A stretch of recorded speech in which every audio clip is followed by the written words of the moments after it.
Bismillahirrahmanirrahim. Kami memilih JIC sebagai tempat acara hari ini karena satu, JIC itu tempatnya luas, bisa menampung tamu-tamu yang kita undang. Dan yang kedua, kami melihat JIC itu responnya luar biasa untuk acara kita.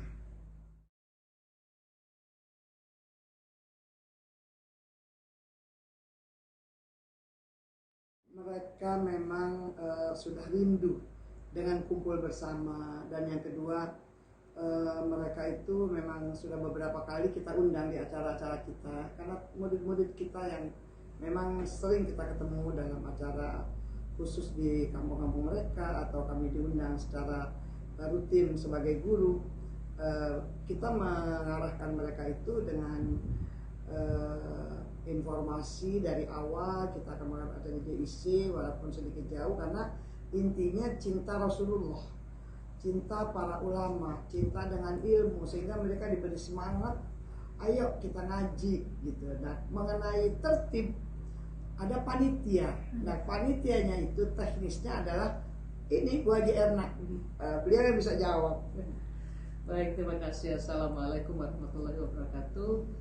Kenapa bisa tertib? Ya, sebelum saya jawab itu barangkali ini karena amanah dari Allah Subhanahu wa Ta'ala bisa dilakukan dengan baik. Yang kedua, amanah dari guru saya Bumi Ustazah Kejabai Hamid. Nah, baru saya jawab pertanyaannya, kenapa bisa lebih tertib? Karena saya menggunakan sedikit sistem, jadi kami semuanya dengan sistem. Kemudian sistemnya sangat simpel, hanya sistem manajemen kalbu. Bagaimana kita mengatur seluruh panitia yang terdiri dari ibu-ibu semuanya, yang jumlahnya ratusan, ya, itu panitianya. Jadi saya katakan pada panitia, kalau kita bekerja dengan hati, niatnya itu karena lillahi ta'ala, niatnya itu karena memang kita cinta pada baginda Rasulullah Sallallahu Alaihi Wasallam, maka kita lakukan dengan hati kita, nilainya menjadi nilai ibadah. Nah, ini kan murid-muridnya Umi semua, yang sudah setiap minggu barangkali Umi itu mengajar di situ, yang sudah dapat siraman rohani setiap saat, jadi mengarahkannya tidak begitu sulit. Ketika diajak beribadah semuanya pasti happy, pasti termotivasi. Nah, jadi panitia harus menunjukkan bahwa mereka bisa bertanggung jawab, mereka bisa tertib, patuh pada protokol kesehatan, karena protokol kesehatan itu juga penting, kita harus mengikuti anjuran pemerintah ya. Nah, kalau panitia itu bisa menerapkan, maka dia harus bisa pula menerapkan kepada seluruh jamaah, bisa mengarahkan jemaah. Jadi di sini ada satu kaderisasi gitu dalam melakukan kepemimpinan. Jadi mereka juga menjadi pemimpin juga. Kita bentuk ada koordinator, ada top leader, kemudian ada leader lainnya. Leader lainnya ini harus berfungsi. Gitu. Nah, itu kuncinya tadi, manajemen kalbu dengan hati. Terima kasih. Dan saya tambahkan sedikit, beliau juga mengarahkan itu briefing, kumpulkan semua. Kemudian didata dulu nama-namanya, ini bagian mana, jadi betul-betul mereka kelihatan setiap briefing mereka datang walaupun jauh, tanggung jawab, dan saling bertanggung jawab.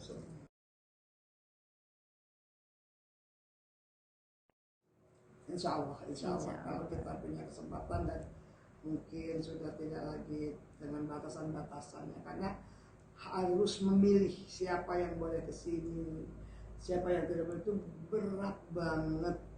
Kenapa tadi saya waktu sambutan itu sampai nangis, karena begitu saya mulai mengucap salam, saya terbayang dengan murid-murid saya sudah siap akan hadir, ternyata Omikron naik levelnya, kita harus batasi jumlah jamaahnya, berarti harus di-cut yang lain. Itu yang mudah-mudahan kalau sudah aman insya Allah ya.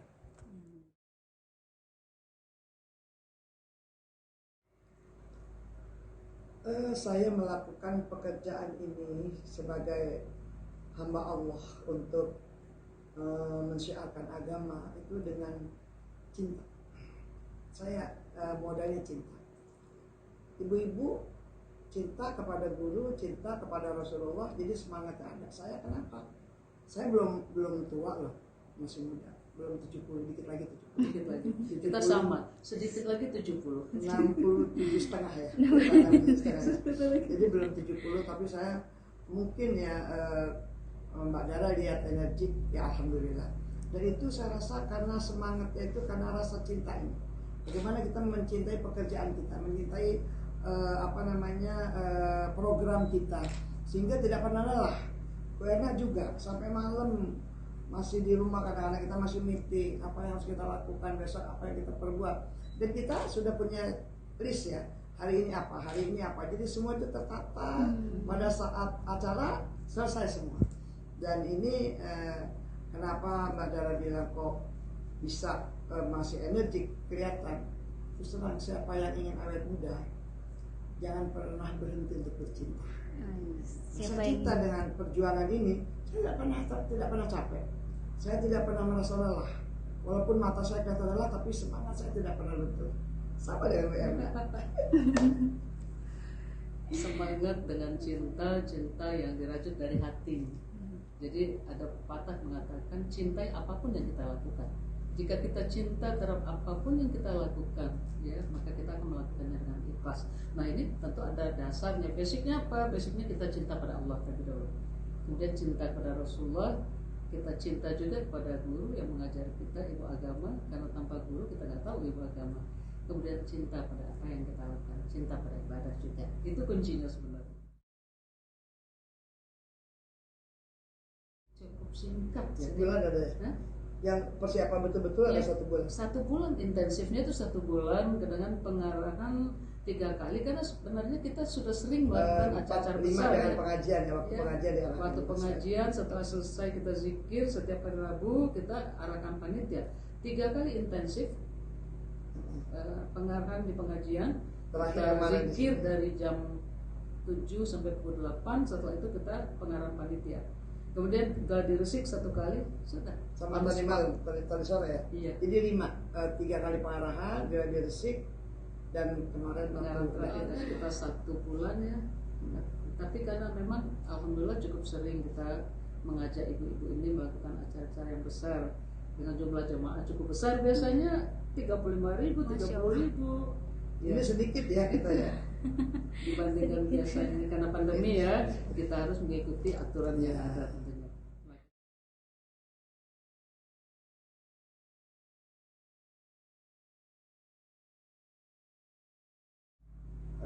Sebetulnya Pak Anies datang itu tanpa kami ketahui ya. Jadi kayak saya kebetulan rapat, kita lagi rapat koordinasi, beliau datang ya. Pernah saya katakan pada Pak Anies, Pak, gurunya cakep, masa masjidnya jelek gitu ya.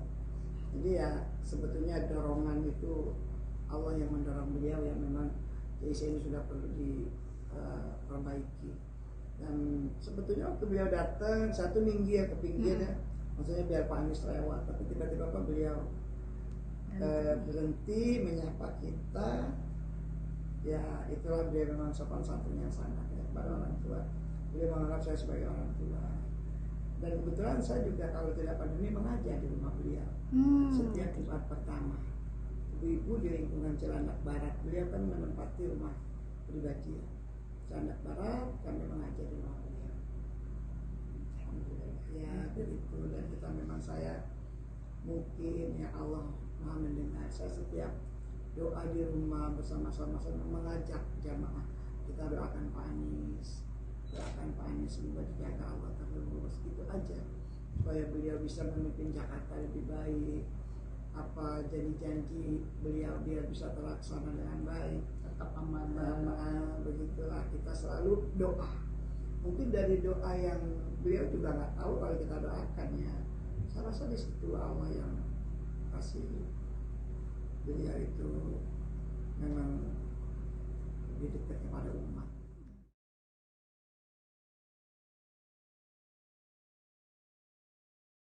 Kita berharap kegiatan seperti ini tidak berhenti, dan dengan kita 1 kali di sini sudah mengenal situasi, kemudian juga mengenal juga personal yang ada di sini.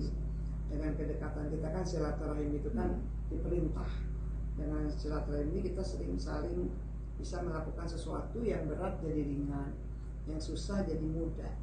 Dan tentunya konsep yang harus kita jalani itu kita punya kemauan untuk bersatu. Itu aja untuk memajukan umat, termasuk bagaimana desa ke depan harus menjadi sentral kegiatan Islam, bukan hanya untuk di Jakarta tapi bisa secara nasional, kalau bisa mendunia.